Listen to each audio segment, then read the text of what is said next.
اس کام کے کچھ لوازم ہیں، کچھ شرائط ہیں، اس کی کچھ تدریج ہے جو ہمیں سنت سے ملتی ہے، قرآن سے ملتی ہے، حدیث سے ملتی ہے.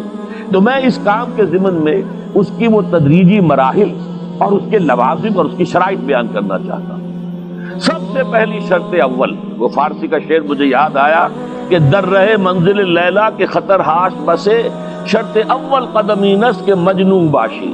پہلی شرط یہ کہ مجنون بنو. تو یہاں کا پہلی شرط کیا ہے؟ پہلے صاحب ایمان بنو، ایمان تمہارے دلوں میں ہو. یا ایھا الذین آمنوا آمنوا باللہ ورسولہ، یعنی ایک ایمان تو تمہیں حاصل ہے، اقرار باللسان، وہ تو تمہیں والدین سے مل گیا. عقیدہ تمہارا ہے، متوارث جو ہے تم عقیدے کو مانتے ہو، لیکن دلی یقین والا ایمان حاصل کرو.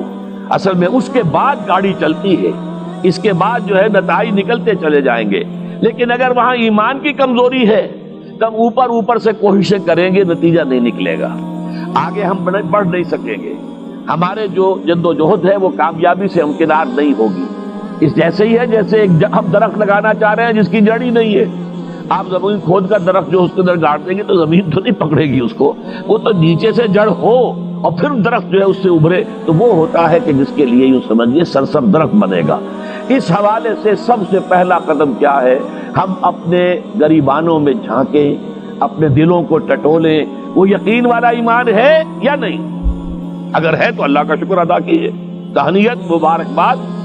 اور نہیں ہے تو پہلا کام یہ ہے کہ اے ایمان کے دعوے دارو، ایمان لاؤ جیسے کہ ایمان کا حق ہے. یقین اللہ کی ذات پر، اس کی صفات کمال پر، یقین مرنے کے بعد اٹھنے پر، بعث بعد الموت اور حساب کتاب، یوم حشر اور جنت اور دوزخ کا یقین، فرشتوں کا یقین، وحی کا یقین، قرآن کا یقین، کتابوں کا یقین، نبیوں اور رسولوں کا یقین، اور محمد الرسول اللہ کا یقین صلی اللہ علیہ وسلم کہ آپ آخری اور کامل رسول ہیں اللہ تعالیٰ کے، خاتم النبیین بھی ہیں اور آخر المرسلین بھی صلی اللہ علیہ وسلم.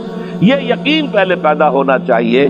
تو اب ظاہر بات ہے کہ جب میں نے یہ بات اتنی بڑی کہی ہے تو پھر مجھے یہ بھی بتانا چاہیے یقین کہاں سے ملے گا، کون سی دکان ہے، سپر مارکیٹ کوئی ہے جہاں پر کہ یہ جنس بکتی ہو. پہلی بات تو یہ ہے کہ اس کے لیے آسان ترین طریقہ کیا ہے؟ صاحب ایمان کی صحبت اختیار کرو. جیسے آپ بھٹی کے آگے بیٹھیں گے تو حرارت پہنچ جائے گی، آپ برف کی سل کے قریب بیٹھے ہوں گے ٹھنڈک پہنچ جائے گی. اگر صاحب ایمان ہے، کسی کے دل میں یقین والی بھٹی دہک رہی ہے، تو اس کے قرب سے آپ کے اندر بھی یقین پیدا ہو جائے گا.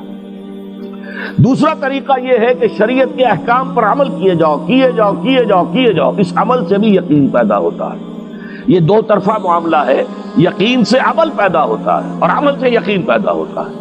جیسے آپ کہتے ہیں وشیس سرکل، وہ بری شے ہوتی ہے کہ ایک چیز ہے بڑھ گئی تو پھر اس کے اور خرابی بڑھ گئی، اس سے پھر وہ پہلی خرابی اور بڑھ گئی، پھر وہ اس سے اور خرابی بڑھتی چلی گئی.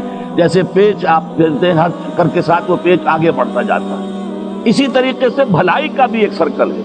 ایک نیکی آپ کریں گے آپ میں ایمان پیدا ہوگا، اب آپ زیادہ نیکی کریں گے تو اب اور زیادہ ایمان پیدا ہوگا. تو یہ دو طرفہ سرکل ہے.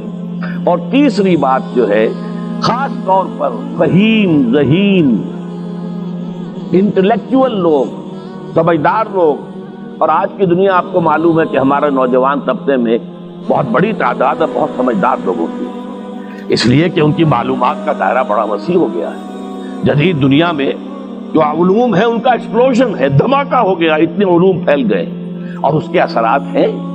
اخبار بین لوگ بھی جو ہے وہ بھی ایک طرح سے ہر ایک ان میں سے فلسفی ہوتا ہے. آپ اس سے ذرا بات کر کے دیکھیے، وہ اپنے فلسفے بگاڑے گا، اپنی رائے دے گا. معلوم ہوتا ہے کہ شاید سب سے بڑا سیاسی تجزیہ نگار یہی ہے. لہذا وہ لوگ کہتے ہیں کہ ہمیں تو وہ بات بتاؤ جو ہماری عقل کو بھی اپیل کرے. یہ جو معاملہ ہے وہ ایمان جو عقل کو بھی اپیل کرے، اس کی سورس صرف ایک ہے اور وہ قرآن حکیم ہے. مولانا ظفر علی خان نے ایک شعر کہا تھا بہت سادہ انداز میں، وہ جنس نہیں ایمان جسے لے آئیں دکانیں فلسفہ سے، ڈھونڈے سے ملے گی عاقل کو یہ قرآن کے سپاروں.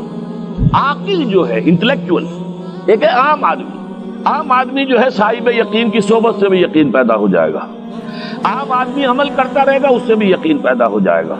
لیکن عاقل، انٹلیکچوئل، وہ شخص جو کہتا ہے پہلے میری عقل کو اطمینان ہونا چاہیے پھر مانوں گا، اس کے لیے جو سورس ہے، منبع ہے، سرچشمہ ہے ایمان کا، وہ صرف اور صرف قرآن ہے۔ اس میں غور و فکر کرے، انسان اس طرح قرآن کو پڑھے کہ وہ براہ راست اس کا مفہوم اس کے دل کے اوپر اترتا چلا جائے۔ جیسے علامہ اقبال نے کہا ہے کہ تیرے ضمیر پہ جب تک نہ ہو نزول کتاب، گرہ کشا ہے نہ راضی نہ صاحب کشاف۔ قرآن تو تمہارے اپنے قلب پر نازل ہونا چاہیے۔ اور یہ اصل میں ان کے والد نے کہا تھا ان سے، بالکل بچپن میں۔ علامہ اقبال چھوٹے سے بچے تھے، ان کے والد تھے ذرا صوفی منش آدمی تھے، وہ شیخ نور محمد۔ وہ آئے فجر کی نماز مسجد سے پڑھ کر آئے تو دیکھا کہ اقبال جو ہے بچہ وہ قرآن پڑھ رہا بیٹھا ہوا۔ اس نے کہا والد نے کہ بیٹے تم یہ قرآن کیسے پڑھتے ہو؟ اب وہ حیران ہوا بچہ، یا بچان بس میں پڑھتا ہوں قرآن جیسے پڑھتے ہیں، آپ کا مطلب کیا ہے؟ کہا بیٹے قرآن ایسے پڑھا کرو کہ جیسے یہ تم پر نازل ہو رہا ہے، یوں سمجھو کہ تم پر نازل ہو رہا ہے، تم مخاطب ہو۔ اب اس چیز کو انہوں نے اپنے اس شعر میں ادا کیا، تیرے ضمیر پہ جب تک نہ ہو نزول کتاب، گرہ کچا ہے نہ راضی نہ صاحب کشاف۔ جیسے یہ قرآن قلب محمد پر نازل ہوا تھا، فَإِنَّهُ نَزَّلَهُ عَلَىٰ قَلْبِكَ، جبرائیل نے یہ اے نبی اے محمد آپ کے دل پر اتارا ہے۔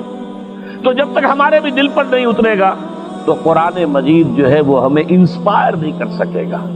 ترجمہ آپ پڑھیں گے، کچھ آپ کو معلوم ہو گیا اس کا مطلب یہ ہے، تفسیر پڑھا، اچھا جی ٹھیک ہے فلاں مفسر نے یہ لکھا ہے، فلاں نے یہ لکھا ہے، یہ معلومات تو مل جائیں گی، لیکن وہ اندر سے جو موٹیویشن ہوتی ہے، اندر سے جو جذبہ ابھرتا ہے، اندر سے جو ایمان جو ہے ایک چشمے کی طرح قلب کی گہرائیوں سے ابلتا ہے، وہ نہیں ہوگا۔ وہ اسی وقت ہوتا ہے کہ جب وہ انٹلیکچوئل آدمی جو ہے وہ کم سے کم اتنی تکلیف ضرور کرے کہ اتنی عربی سیکھ لے کہ عربی جو ہے قرآن مجید اس کے براہ راست قلب پر نازل ہو سکے، وہ ترجمہ نہ دیکھے۔ اب ایک آیت پڑھی پھر ترجمہ دیکھا، پھر دیکھا اس میں نمبر 11 لکھا ہوا ہے، حاشیہ میں جا کر دیکھا نمبر 11 یہاں ہے، وہ دیکھا، تسلسل تو ٹوٹ گیا۔ اب وہ بات نہیں رہی۔ اور ترجمہ جو ہے وہ سبھی جانتے ہیں، دنیا میں ہر بچہ بھی سمجھ لے گا کہ غالب کا کوئی شعر ہو اور وہ آدمی پڑھ کے جھوم جاتا ہے کہ کیا بات کہی، اسی کا انگریزی میں ترجمہ کر دیجیے، اب اس میں کچھ بھی نہیں۔ آپ نے مفہوم تو بیان کر دیا انگریزی میں، لیکن جو تاثیر ہے اس غالب کے شعر کی وہ انگریزی میں منتقل نہیں ہو سکتی۔ تو قرآن مجید کا کچھ نہ کچھ مفہوم تو ترجمے سے معلوم ہو جائے گا، قرآن کی تاثیر ترجمے سے نہیں حاصل ہو سکتی، تفسیر سے نہیں حاصل ہو سکتی۔